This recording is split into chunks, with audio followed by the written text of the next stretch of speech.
This episode of Where Did the Road Go is brought to you in part by our Patreons. If you want to become a patron, go to wheredidtheroadgo.com. And now our show. Transmission start. Welcome to Where Did the Road Go? Join us as we wander off the path and explore lost history, consciousness, the paranormal, unexplained mysteries, alternative thought, and much more. We are present on the web at wheredidtheroadgo.com. Now here is your host, Seriah. All right, quick intro for you. Tonight we are talking to the Crypto Kid, Colin Schneider.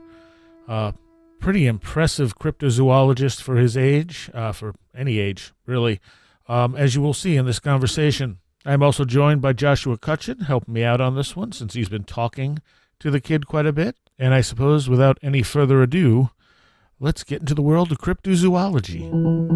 All right, Colin, welcome to the show. Thanks for having me. It's this one's been on my list to come on for a while now. I was hoping to catch up with you at the Albatwitch Day, or Albatwitch Day, however you want to say it. You always put the wrong emphasis on the wrong syllable there. Because I knew you were talking there, and Timothy Renner had told me about you, and I'm like, oh, cool. And then I missed your talk, and then I think I was talking to someone else, and then I went over to Tim. I'm like, hey, where's Colin? And everyone's like, oh, I think he just left. I'm like, oh. Yeah, that was kind of a crazy event. We got there a little late. Everyone else was already set up, and then I had to find a table. And that took quite a while. And then my talk was up, and then we had to go leave and meet a friend for dinner. So that was just a really crazy event in general. Yeah. Well, we got you on here now. So tell us, first of all, how old are you? I am 17. Okay. So you're the only person in the paranormal that can make Josh feel old. Yeah, I was just thinking about that today when I was walking the dog. I was like, I used to be really, really proud of myself for being younger than Ryan Sprague and Micah Hanks by like a year or two and knowing all this stuff. And then here comes, Colin is just, and what surprises me about you, man, is not only the sort of the wealth of knowledge that you have, but the maturity with which you have sort of processed it. And it's not like you're a kid who goes to the library and reads a bunch of cryptozoological books and takes everything as verbatim fact. I mean, there's a real maturity to the way that you process your information and the connections that you make, which I think is lacking in a lot of people 3 times your age. So kudos to you. It's kind of funny because I started out when I was 13. That's really when I started getting serious and decided that this is what I want to do for the rest of my life. And I don't think I've said this anywhere before, but how you just described, really it was how I started out, going to the library and having all these books and just writing down all these things and just automatically accepting that all these things must exist, just because people have seen it. And I started going to conferences and seeing how others did it and seeing a lot more of the personalities and the people and reading a lot more. And because of that, I started thinking more critically because, honestly, I didn't like a lot of what I saw. And that's really kind of how I got to be more critical and more analytical and consider the science behind this stuff, the zoology behind cryptozoology more, because I felt it was lacking and I didn't like how things were going. Yeah, I mean, that's your story is pretty. I mean, sort of the genesis of your story is the way that a lot of us sort of get hooked on the gateway drugs that we find in libraries. But it's really interesting how there's this narrative in place that anyone interested in these subjects is anti-scientific or is someone who is not interested in being a critical thinker. And what they don't realize is that, I mean, yes, there's a lot of, if you take it on face value, yes, that's the case, but you can sort of, Goldilocks your way through good stuff and bad stuff and actually arrive at some really compelling information. It's just people don't actually take the time and then sort of engage with that amount of critical thinking. I agree with that. So, and your nickname is the Crypto Kid, correct? Yes. That I'm a big lover of superheroes and comic books, and they were kind of honestly the very first gateway drug to kind of monsters as a whole. And when I was little, I always wanted to be a superhero. So when I kind of had to come up with a moniker, if you will, for myself to kind of get people knowing who I am other than my name, I thought I have to have a superhero name. I have to. So the Crypto Kid kind of fell out of a similar name from a friend of mine, Ron Murphy. He uses the Crypto Guru. And I asked him if I could use the Crypto Kid, and he said yeah, and it just kind of went from there. And that's more or less my superhero name. Now, the question that I'm wondering is, what happens, when you hit 18? Are you going to be, the crypto young man, and then the crypto middle age, the crypto midlife crisis? I think a lot of people will still see me as a kid until I think I can milk it until I'm about 25. Right. Yeah. And then I'm in trouble. Then I can't think of anything. Shaven, right? Then I can't think of. I have no idea what I'll call myself then. But once I hit retiring age, I think I'll start calling myself the Crypto Geezer. That'd be amazing. The Crypto Curmudgeon. How about that? There you go. That's also good. I don't know. There's some irony to you being retirement age and calling yourself the Crypto Kid. There you go. That is true. So now your focus is cryptozoology, but do you delve into other paranormal, unexplained type stuff? Yeah. I also work somewhat in ufology. That partially was because when I started kind of telling people that I was interested in weird stuff, I never really got any Bigfoot reports or cryptid reports or even ghost stories. What I ended up getting a lot of were UFO tales. People saying, I saw this weird light up in the sky this one night, and that type of stuff, a lot. So I just started kind of reading up on the subject, and I fell in love with a lot of Vallee's work, and that's actually how I found Josh's books.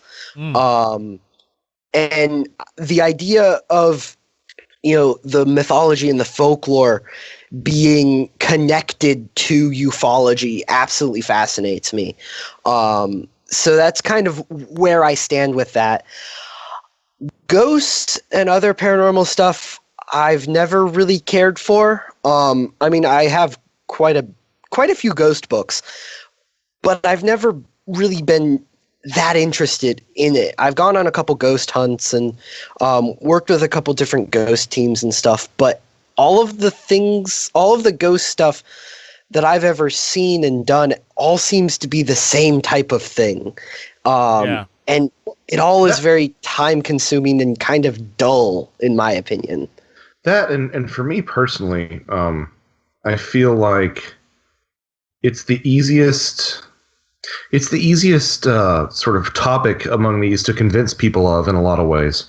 And I think it has the most, it's one of those things, and this is sort of stealing a page from Gordon White's book, but like, if people really want to push back on the existence of spirit phenomena, take a night and grab a Ouija board and go to an abandoned school or an abandoned home or an abandoned, hospital or something.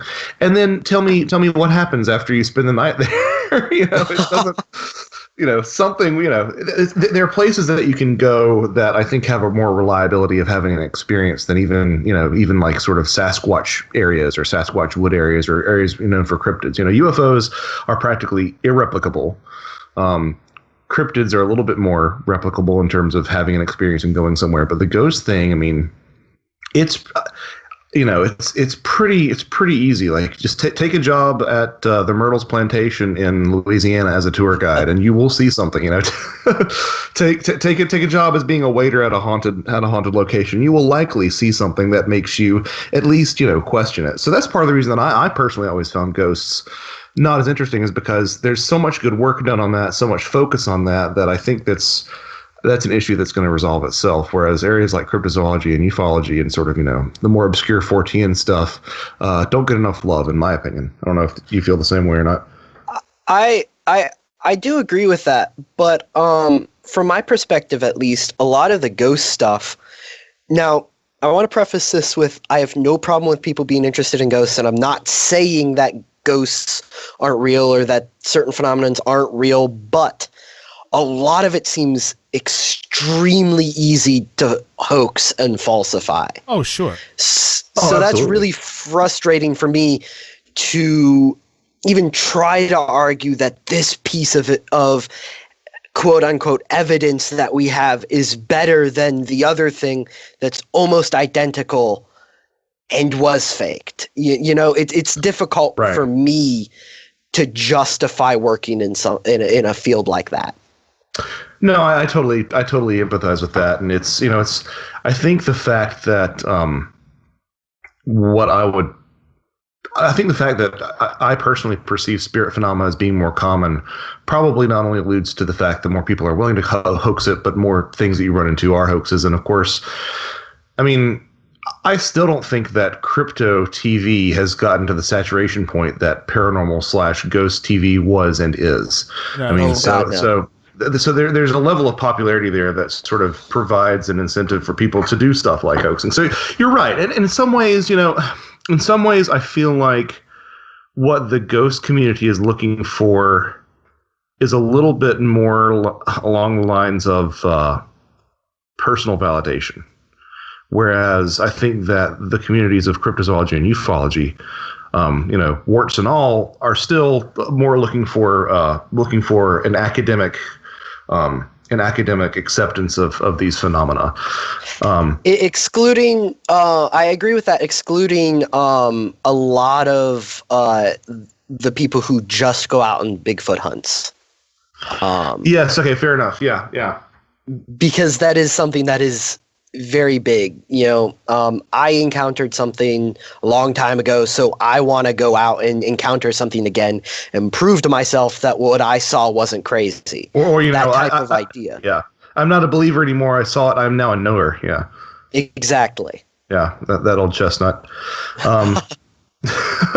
Yeah. Well, yeah. It's interesting because I've in a lot of ways I feel like a lot of other Fortean disciplines have what I would call Bigfoot envy. I mean, in terms of physical evidence for a phenomena, I mean, yeah, UFOs will leave burn marks in the ground, or they might drop some metallic slag, or something along those lines. But in terms of actual physical evidence, even when it's of indeterminate origin, there's so much strong evidence for the existence of something like Sasquatch as compared to spirit and UFO phenomena. Yeah. Yeah, I think that's fair. So have you had your own experiences, Colin? That comes up a lot, and I do not. And I actually have an interesting philosophy about experiences. I think that as a researcher myself, as someone who's trying to not prove things, but figure out whether or not they're plausible, whether or not the evidence that exists supports them, if I have an experience on a topic that I research, let's say Bigfoot, if I see Bigfoot out in the woods one day, if I'm walking my dog and Bigfoot walks right past me, I will instantly, in my eyes at least, lose all objectivity that I may have regarding that subject. Because then I know that Bigfoot exists, because I myself encountered it.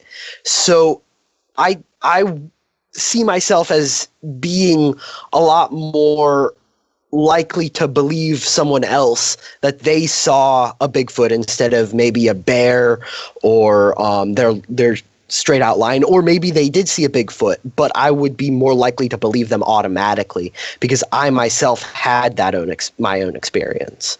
So that's also part of the reason that I'm not a field researcher. I don't go out in the field searching for these things 9 times out of 10. because I don't want a chance having an encounter and losing my perception of my objectivity. That is really interesting and valuable. Yeah, I don't know. Thank you. I don't know a lot of other people who would who would say that in fields, and it's an interesting perspective. That's for sure. I always wonder, sort of like when people talk about, and we won't necessarily get into this, but whenever people talk about the psychedelic experience, and I'm like, that sounds really appealing to me, but I don't know if I have what it takes to muscle through that, So like, I would love to run into, the Mongolian death worm, but I don't know if I, lose my bowel control or I literally have a heart attack or what, So what were the first things that got you interested in this field? As I previously stated, I was first interested in monsters, and that came from a couple different things. As a kid, basically all I did was sit and read Goosebumps, comic books, and watch Scooby-Doo. That was really all I did. And all three of those. I was going to say I was sort of a monster kid too, in terms of like monster movies and just like creature designs, and I was all about that stuff. Oh yeah, and then you have Star Wars, which is also a huge influence on me. So all these really neat creatures and monsters got me to have this love and appreciation of animals. And right around the time that MonsterQuest first started airing, I was flipping through channels. I happened to land on History Channel because I liked a lot of their historical documentaries, and there was a show called MonsterQuest. I'm like, ooh, this sounds neat. And the first episode I happened to be watching was the one on the Ohio Grassman, which was really neat because I live in Ohio. So it's talking about this monster that is supposed to be in Ohio that could be hiding in my backyard at that very moment. So that was really exciting. And I kind of became a kid devotee of the show. And like almost every single episode had Lauren Coleman in it. And he really started to become one of my childhood heroes. And I bought nearly all of his books with every scrap of allowance I had. And then when I was 13, I was lucky enough to go up to Maine, and I got to go to his museum twice. We went up on the trip up to Bar Harbor because it's in Portland and it's on the way once, and I spent all my money, came out walking out with a stack of books after meeting Lauren Coleman and chatting with him, getting him to sign all my books, thinking, I want to be a monster hunter for the rest of my life. That's what I want to do. And then on the trip back home 10 days later, I convinced my dad to stop again because I had more questions I wanted to ask Lauren, and I wanted to check more stuff out in the museum. And it wasn't a big museum either. It isn't. At the time, it was just 2 rooms about the size of my downstairs in my house. But it had a lot, and it was enough to inspire me to want to do this for the rest of my life. Cool. You mentioned MonsterQuest. For me, that has sort of been the high point of the high watermark of sort of paranormal type, documentary and sort of television in the past. I'd say probably 20 years, in my opinion. I don't know if you feel the same way or not, but I really missed that show in a big way. Not perfect. Not that there weren't shenanigans behind the scenes occasionally, but I think that there was a maturity with which a lot of things were discussed, and an overall general honesty that you see lacking from the rank and file of programs like that today. I think the first 2 seasons were excellent. At least in terms of how I remember them. I haven't gotten a chance to watch them for several years, and I think I might change how I look at them if I do end up going back. But as it stands right now, I think the first 2 seasons were excellent. And then the rest of them were okay, bordering on a little crazy. I think from what I can remember, the lowest point of the show is the Mothman episode where they send Nick Redfern out on a canoe in Wisconsin to go hunt the Mothman. Oh, to have been part of that. I actually asked Nick last year about that, and he just kind of laughed and shook his head. Like, I wonder how much cocaine was going on in the boardroom. Redford in a canoe, send him down the river in Wisconsin. I assume it also had night vision. Well, my I think my low point. Didn't they do a show on the rods at one point? Oh yeah. So every now and then they do a show on something that was like demonstrably false, which I suppose like is kind of a good case study if they approach it from that way, from the beginning. But they still try to build up the mystery around stuff like that, and it's like, no, it's not. You can't do that, guys. Come on, come on. But yeah, I wish there was something comparable out there today. But I haven't really run into anything in sort of. Every now and then something on Destination America will be a little sort of entertaining, but it doesn't quite have that the same vibe that MonsterQuest had. I think Destination Truth was okay. I like Josh Gates. Yeah, I do like the Josh. show was very sensationalized. Yeah, and he's got a new show that really isn't. It's all hunting ancient legends. Yeah. But yeah, I did enjoy it. I did enjoy Expedition Truth as well. I don't think I ever watched it. There were some pretty good episodes. And I do believe, if I recall, wasn't there a large hominid footprint that they actually got a good cast of on one of the episodes? Oh yeah, they did a 2-hour Yeti special where they actually went to Nepal with Adam Davis. Mm-hmm. And they got this massive footprint that Josh Gates swears up and down that it's not faked. I talked to him about it at a comic convention a couple years ago, and he swears up and down it's not faked. It's one of the awkward hominid footprints. It is. The toes are weirdly splayed, kind of like it's a handprint, but the bottom part is like a foot. And actually now the cast is down in Disney World. There's a small Yeti-themed museum in Animal Kingdom where the Yeti roller coaster is. Yeah, it's really interesting. The first time I checked out Expedition Everest Ride, I got to the end, and I was astonished that there weren't any Yeti books. And I actually wrote Lauren. This is before I had even written any of my books, and I wrote Lauren Coleman, and I was like, there's, in the queue, there are a bunch of books by like Sanderson and just a bunch of books on just sort of the Yeti and Yeti lore, and it's actually pretty well put together, but there's nothing for sale in the gift shop, which I found to be a real travesty. Because it's interesting, the actual ride itself depicts the Yeti. Normally the reflexive thing would be to like depict the Yeti as this blue-faced, white-haired sort of creature, but they thankfully avoided that. So the Expedition Truth guys they're down at Disney World. What do you mean, like right now for like an event or something? Or? No. The cast is down in the Yeti exhibit.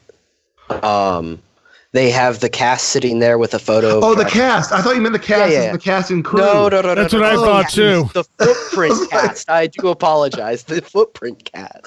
Oh man, that's funny. That makes a hell of a lot more sense. Nice. I didn't know any of this stuff existed. Well, because I was just there 2 years ago, and I could have sworn that I didn't. I guess I just assumed that it was a replica, but it was as far as I know, the actual one was there when I went down 4.5 years ago. So I don't know if they put a replica in or what happened, but as far as I know, if I'm remembering correctly, the original was there when I was there. Yeah, that's really interesting. I'll have to check it out next time I go. Mm-hmm. Okay. So what? Bigfoot, of course, is the most famous cryptid. what do you think we're dealing with Bigfoot? Oh man. I don't think you could have asked a more loaded question with me. Um, Good. when I started out in the field of cryptozoology, I was the biggest believer that Bigfoot is a physical creature you could ever meet. Like, I was convinced it must be some kind of I didn't think it was Gigantopithecus, but I was convinced it must be some kind of relic hominin that we might not have found that came over across the Bering Strait with us. I was absolutely convinced about that.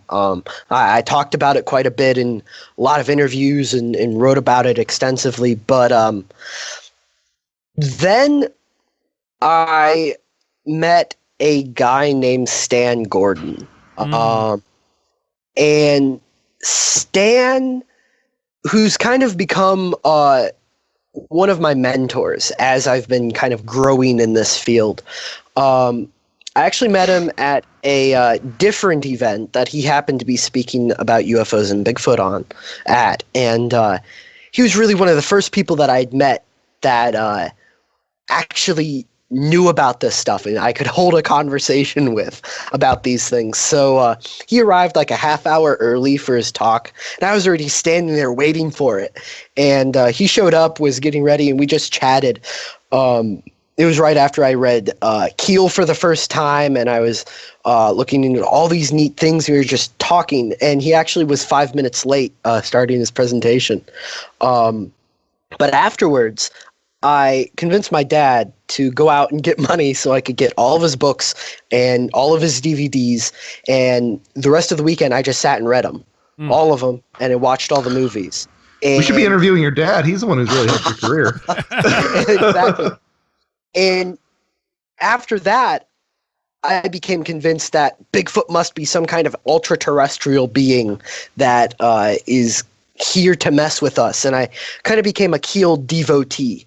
And then I started thinking a lot more critically about these things and really, really considering some of the things that I now have a problem with concerning Keel that I can get into in a little bit. Joshua and I have talked about this before on my show, but now I'm not saying, trust me, I think everything Stan Gordon has done is some of the best work that has been done in both the cryptozoology and the UFO fields. But I'm not convinced Bigfoot's connected to UFOs. And I'm also not convinced Bigfoot's a physical creature.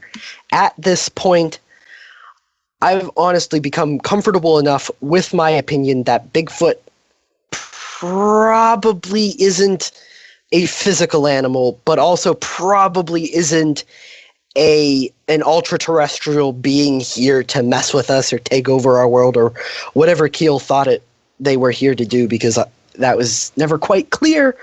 I'm not sure concerning the Bigfoot field, concerning the Bigfoot subject.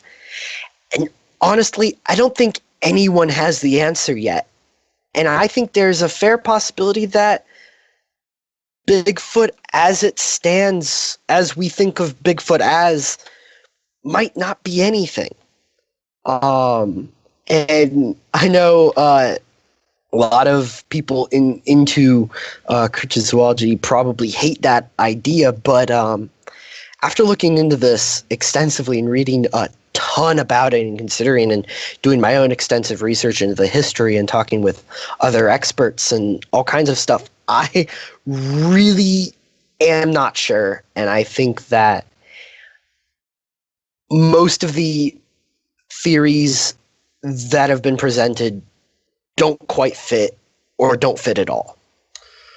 Well, that's a really underappreciated thing that people generally aren't able to do with anything these days, is to sort of sit with the ambiguity of, politics or, but especially in like Fortean things, just these sort of topics that we cover.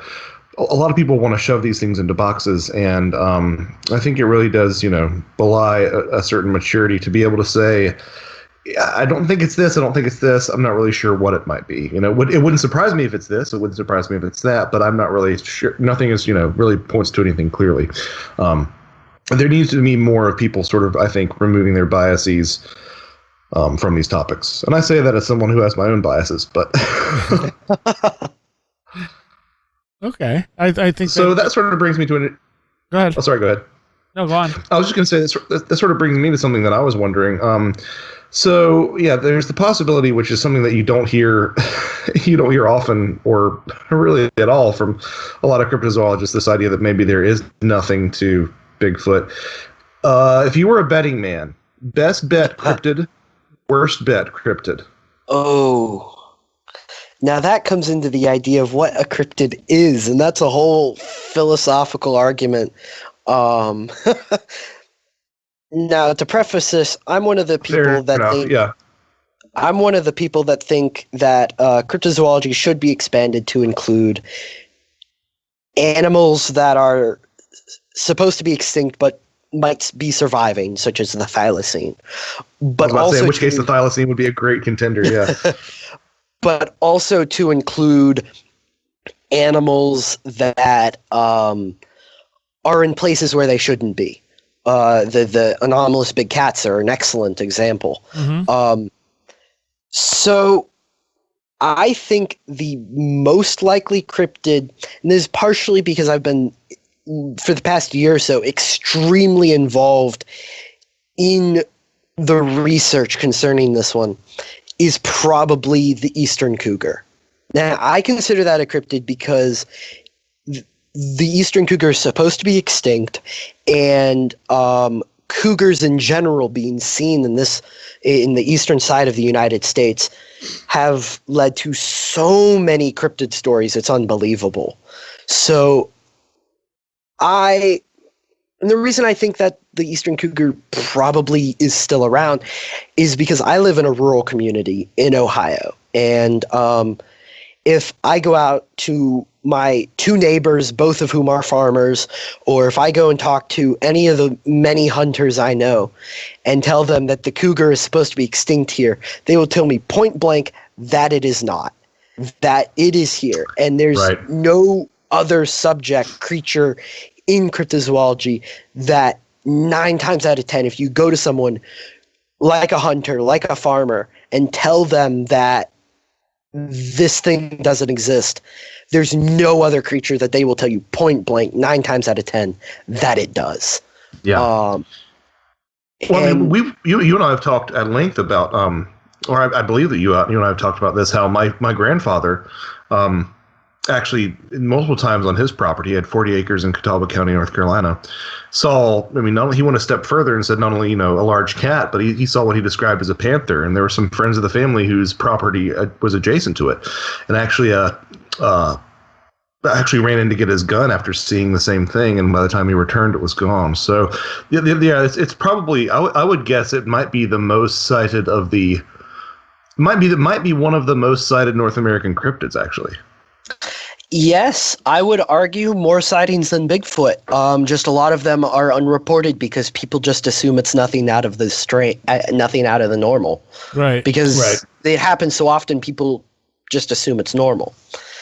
Now concerning the least likely cryptid, I'm probably going to get a lot of crap for this too. I have a lot of unconventional ideas, but I'd have to say either the Mothman or the Loch Ness Monster. And now let me say that I don't think that the Mothman, as people think of the Mothman, as is a cryptid. I don't think it fits, but it seems to be thrown into the cryptozoology field a lot, and it's kind of annoying.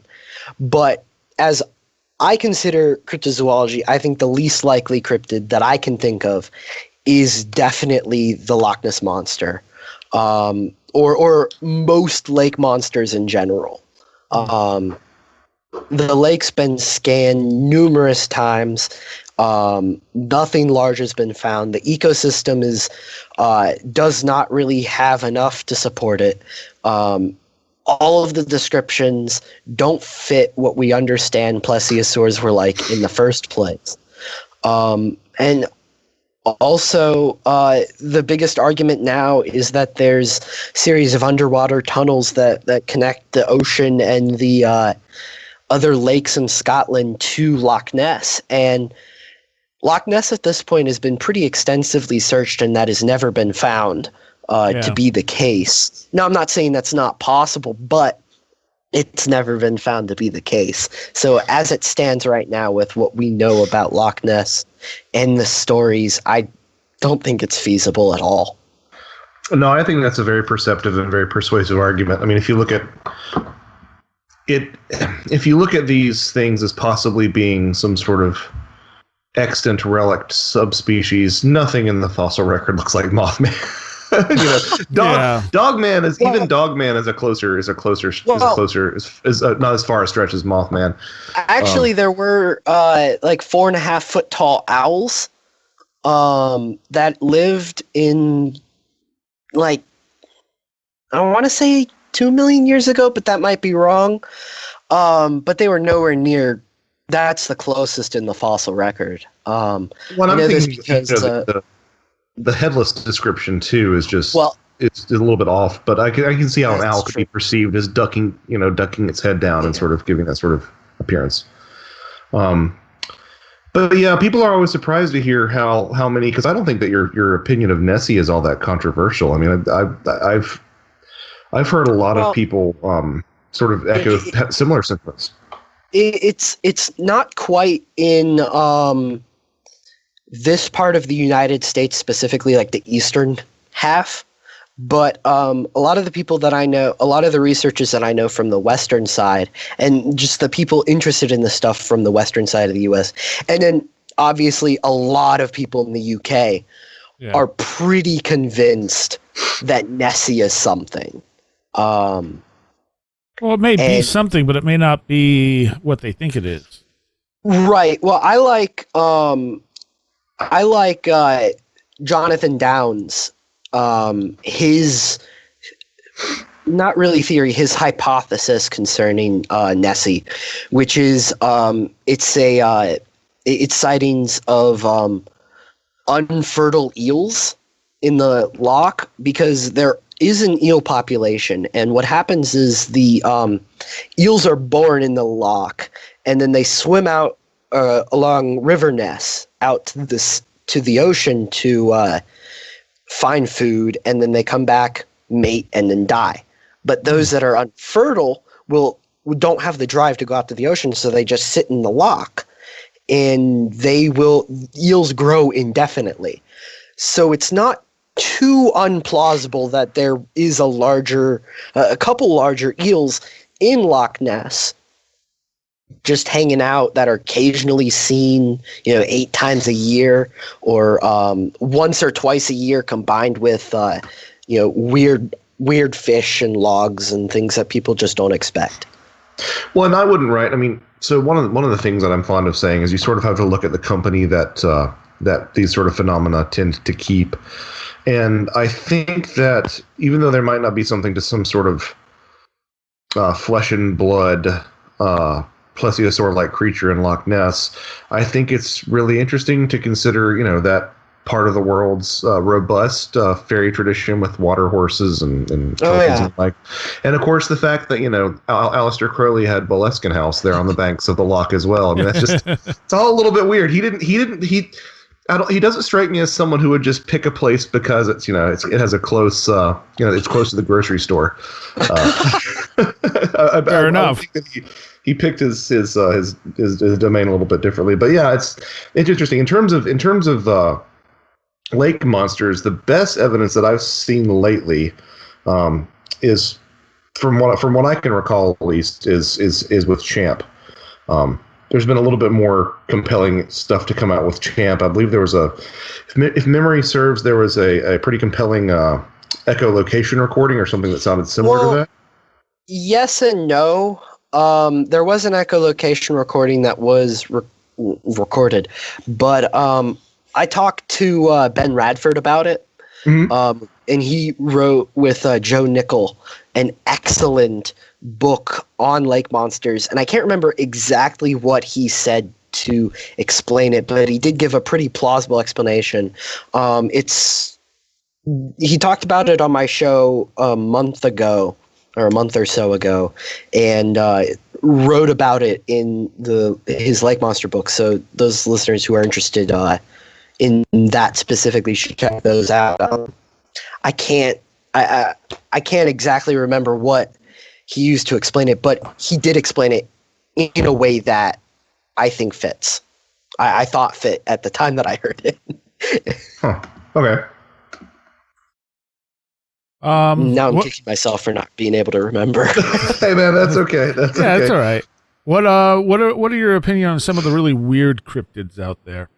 Like the ones the ones that have like the one-off sighting or a handful of sightings and then they're never seen again. Oh, I live off of those. I've been working on a book for about 2.5 years, and I hope to have it done this year. That's my goal. I actually want to have it done being written this month. And it looks at cryptid cases that are related to livestock deaths, livestock attacks. And 9 times out of 10, it's just a one-off kill, or it's a series of kills and it just stops. So I live off of those type of stories. And I think they're absolutely fascinating. And what's really interesting is whether or not what occurred is real or for example, whether or not what was seen in the 80s in Scape or Swamp was actually a lizard man or whatever it was. It certainly had an effect on the culture of the surrounding area. Mm-hmm. And it's still remembered today and written about today. Another excellent example is Boggy Creek, or the Van Meter Visitor from Van Meter, Iowa. So there are a lot of these little towns that had these really weird things happen. And I think at this point, a lot of the older cases, most of the witnesses are now deceased, and a lot of the information you can only get from the handful of historical interviews you might have been able to get from past researchers, but mostly 9 times out of 10 just from newspapers. I think that it becomes less of a cryptozoological thing and more of a cultural, historical, folkloric thing. And that is part of cryptozoology that I love. The idea of these monsters, whether or not they exist, how they affected the town, and the things that they were said to have done is certainly extremely interesting to me. So a lot of the weirder cases, I don't really care if, let's go back to the lizard man. I don't really care if the lizard man was a lizard man and was actually around and doing stuff at this point. Most of the people connected to the case have passed, so it's kind of become moot trying to find anything new about it, at least in terms of identifying it cryptozoologically. And also, if it is a real creature, they would still be seen. So it really does become just a folkloric case or a story. That's a good way of looking at it. What's one of your favorite cryptids? Or favorite story? Favorite story. That's a little easier. Okay. I found this story a couple years ago, and it was actually the single story that made me want to write the book that I'm currently working on, and that's the Vampire Beast of Bladenboro. A small town of Bladenboro, North Carolina. Over the course of like 6 weeks, from December 1953 to January 1954, the townspeople just started reporting all kinds of livestock and pets being slaughtered by this large, black, panther-looking creature.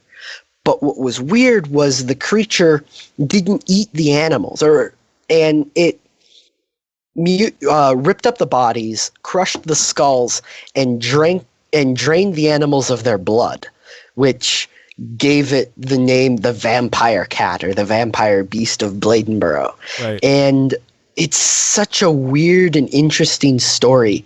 There's a lot to it. Dozens and dozens of different sightings. The townsfolk panicked, and actually people from 12 different states came out to the small town in the thousands to hunt this creature. And the townspeople, those who didn't have guns, hunted the creature with bats, or one man went out with just his fists, claiming that's all he needed to take down the vampire beast. There's just a lot of weird aspects to it. And it's quickly become my favorite case. And it's something that has actually been written about quite a few times. Nick Redfern has talked about it a bunch of times in his books, and so has Linda Godfrey, but they never really gave it more than a couple paragraphs. And it's a massive story when you really look at it. I mean, I wrote a 5,000-word article for Animals and Men on just that case, and then a handful of similar cases later. And there's still more to it that I didn't really have room to include.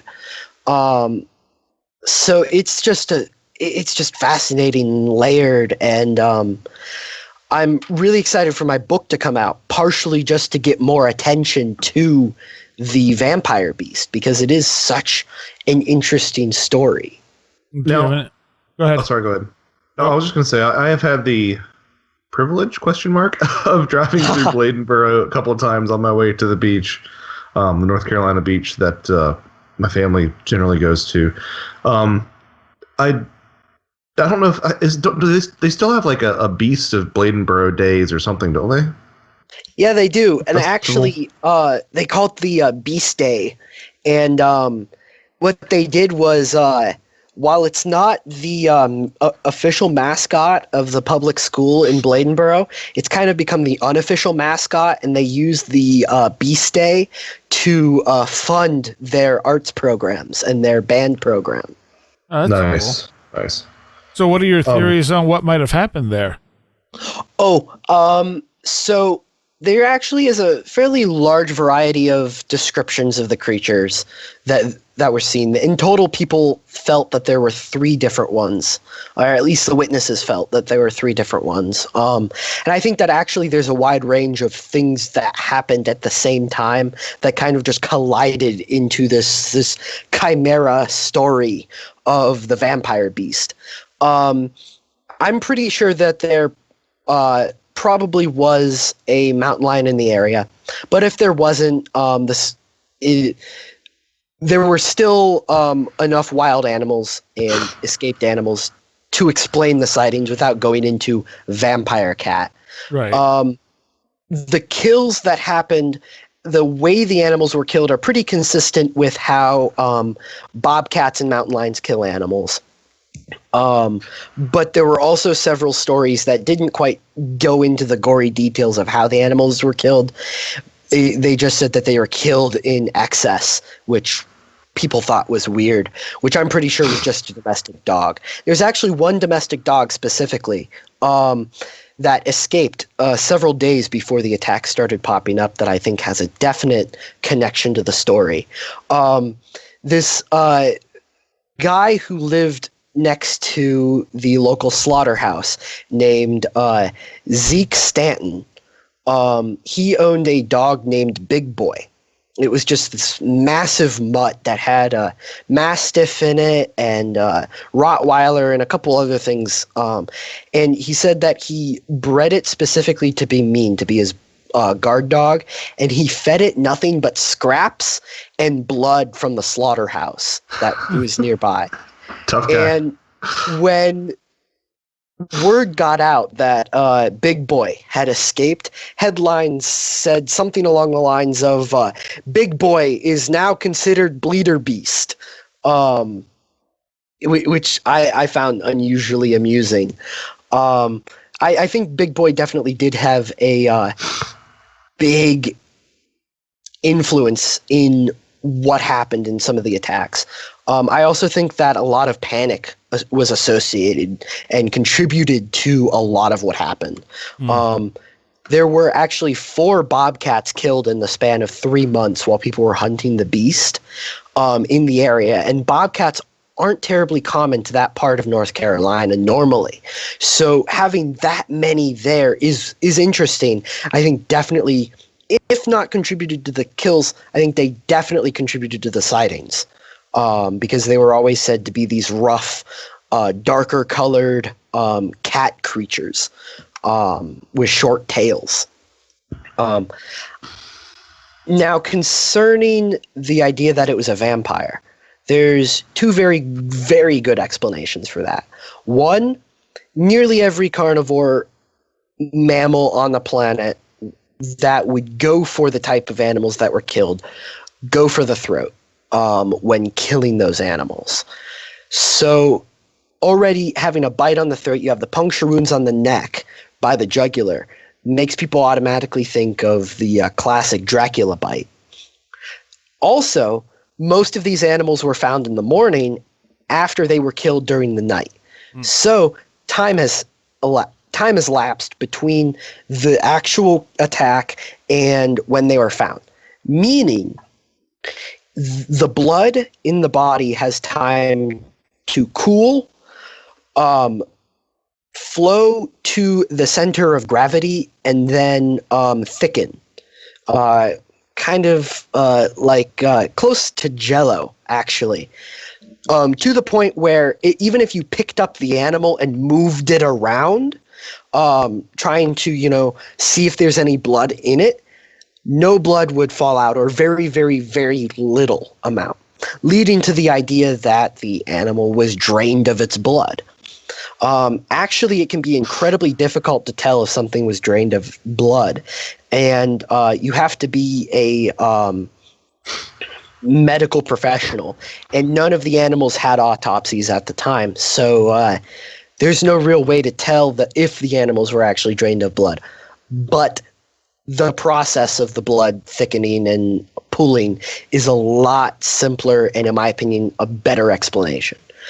But while all of that does have physical explanations and good explanations within what we understand about zoology and how things work, it's still a really, really interesting story.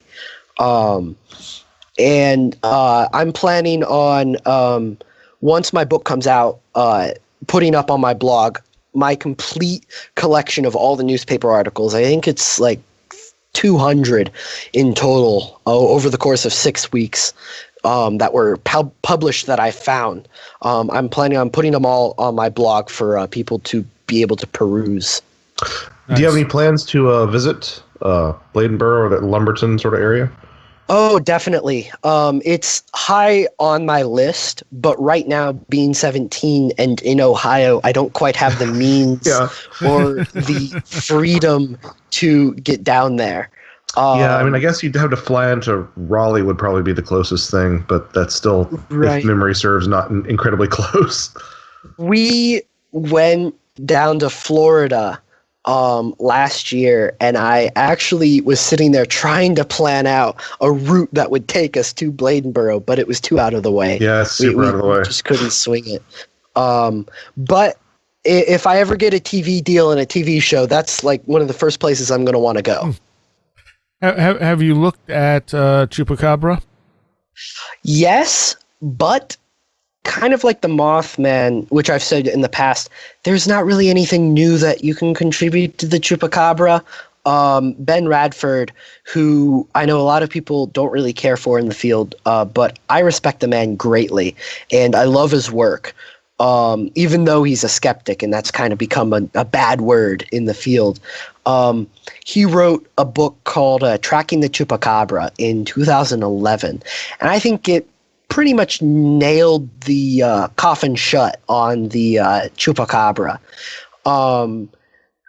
And I think that anyone who hasn't read his book should, and anyone who, after they've read his book, is still very gung-ho about the Chupacabra existing, honestly, I don't think they understood what his book was talking about and the points he makes, because it's very convincing and it fits together extremely well. Do you buy the idea that the description of the Chupacabra was based off of the film Species? Yes. See for me that seems like the biggest stretch of the book. I can buy a lot of stuff, but that just I would like to see the box office from Species in Puerto Rico. Yeah. What convinced me about that was the fact that Talentaro, the witness, she said in several interviews that before she saw the creature, she saw the movie, and that was very close to what she thought the creature looked like. And Ben talks about that in his book, and I think also part of the problem is a lot of Talentaro's interviews kind of don't work together. They tell conflicting aspects of the story. There are certain things about her story that don't quite make sense. Now, as Ben said, I don't think she faked the story, but I think she's misremembering it, and her memory is subconsciously being affected, because that happens a lot and all the time. There's been quite a bit of research concerning how all of our memories are kind of only shadows of what actually happened, and they are all morphed by our experiences. So I think that a lot of what people draw from her story has been influenced by later stuff, and I think that a lot of it doesn't quite reflect what she probably originally saw. And what do you think she originally saw? I have no idea. Okay. And I'm comfortable with saying I have no idea. Good. John Downs told me that he thinks she might have seen a porcupine, and he thinks so. Back in the 1700s, during the heyday of the slave trade, ships from Africa would actually bring along African porcupines because they kept well, they didn't eat a lot, and they also ate stuff that didn't spoil, and they actually had a lot of meat on them. So they would keep African porcupines as food. John thinks that some of them started escaping on the slave boats in Puerto Rico, and he feels that there's a chance that there's a remnant population, a small breeding population on the island, and that's what people were seeing. Because think about it, if you see a porcupine and you weren't expecting to see a porcupine, you might never have seen a porcupine before. How would you react? I think it's not too far of a stretch to get a gray-colored, spiny-backed reptile creature. So what do you make of cattle mutilation, since you're looking at farm animals and stuff? So that comes up a lot with what I look into. And I always try to stress that these attacks that I look into are not the same thing as cattle mutilations at all. They're completely different. They're clear signs of predation. If you take what researchers in the cattle mutilation subject claim, that there's laser surgical lines and cuts and organs missing with just tiny marks and stuff, they're not even close to that. Whatever is attacking these animals that I'm looking into for the variety of cases, you can definitely tell were other animals. But for some reason, a lot of people still think that there is a connection between what I look into and cattle mutilations. So I have read quite a bit up on cattle mutilations because I have a chapter in my book about cattle mutilations and how they don't fit with what I'm looking into. Yeah, you sometimes try to throw in chapters that are like, this is not what I'm talking about. Yeah, exactly. It comes up a lot, and it's kind of frustrating. I honestly think there's some good explanations for cattle mutilations that aren't aliens. But I also think that there is a chance that there is a good chance that there's an underlying mystery to it. And I've read a lot about the subject, but I haven't done my own research, as in going out to places, examining evidence, talking to people, that type of thing. Right. With cattle mutilations. So really, I point to, when people ask me about it, I point to Christopher O'Brien's book, Yes. Stalking the Herd, which is excellent. Yes, it is. When I went on the Paracast to talk about my research, he was kind enough to send me a PDF of the book, and even though it's like a 600-page book, I read it in a single sitting. Oh, man.